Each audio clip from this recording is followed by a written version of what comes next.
The sun rises on a new day in Ottawa. Cheyenne and Luke begin to open up shop. What once was an online store has now grown into a business, selling curated vintage clothes in their new store on Bank Street.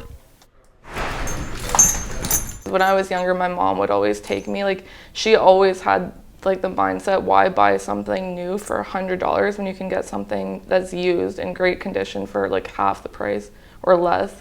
So I as far as I can remember, I've always just been a regular at Value Village and stores like that.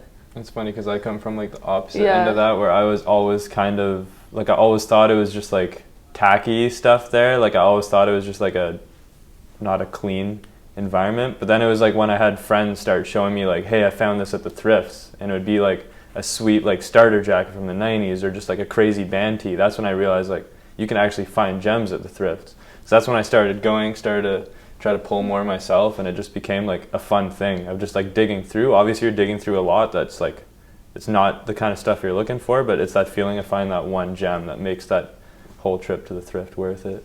You can pay the same amount for something that's much better quality than going to one of those, I don't want to name any stores, but going to one of those fast fashion stores and getting a t-shirt for $10, but it's not going to last, and nobody's going to want it when you're done wearing it.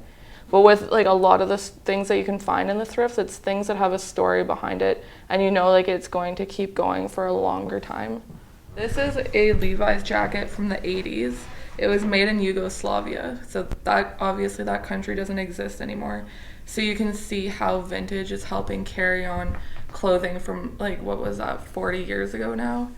Yeah, environmentally that was a big part of it, because it's that's one of the biggest environmental problems now that everyone has realized. It came as a big thing that clothing production is a huge problem on the environment.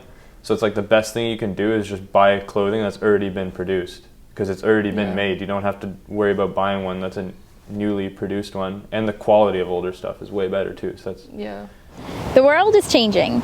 Youth are trying to find a way to change with it.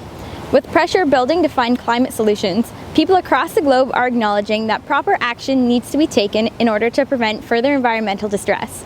Mobilizing their peers and inciting changes in their everyday lives are how these students are taking up arms against climate change. There's a big movement around climate activism right now with Greta Thunberg and the Fridays for Future, which is high school students that miss school every Friday to protest. So I think a lot of people are kind of attracted to that idea, and it is a really empowering thing to do, to go to a march and see all the other people that are passionate about these issues and feel inspired by them and hear the speakers, because when we did the march we went to Parliament Hill, and then there was over an hour of speakers, a lot of Indigenous leaders, youth, high school activists. So it was really it's really inspiring to hear their perspectives and learn more about the issues while you're there. Feeling compelled to do her part in diverting waste from the landfill, Kathy Hammond now leads a zero-waste life. In addition to carrying a water bottle, reusable cutlery, and cloth bags wherever she goes, she also eats vegetarian and shops for local and in-season groceries. But then I do all my bulk shopping at Herb & Spice on Bank Street, just because it's closer for me.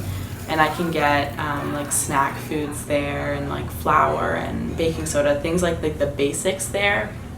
And with that, I bring my own mason jars, and they're very into that as well. They're not a zero waste grocery store like New, but they're very aware, and they encourage people to bring them. So I just weigh them, do my thing, and then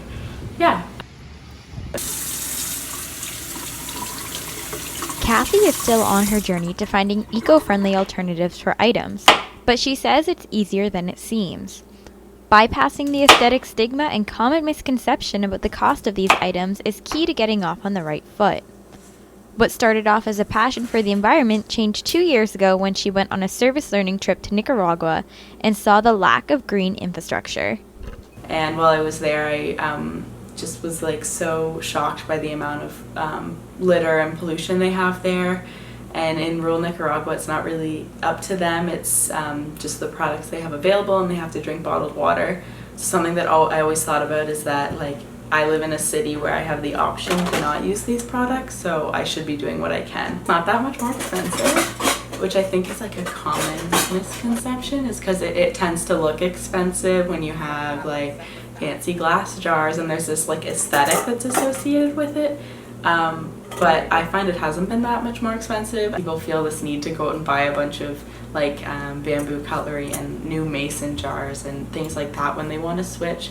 And I think that's actually more unsustainable. So I always tell people just use what you have and like take it slow kind of as you run out of things, figure out what you can swap it to instead of trying to do it overnight, because it's not going to happen overnight. I think it's really easy for a lot of people to take the attitude of like, oh, I'm just one person, like what am I going to do?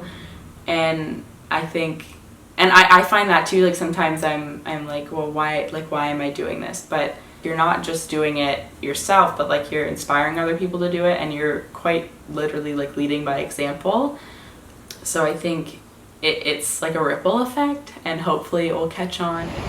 Although some people say environmental activism is a lost cause, the sun hasn't set for these climate crusaders.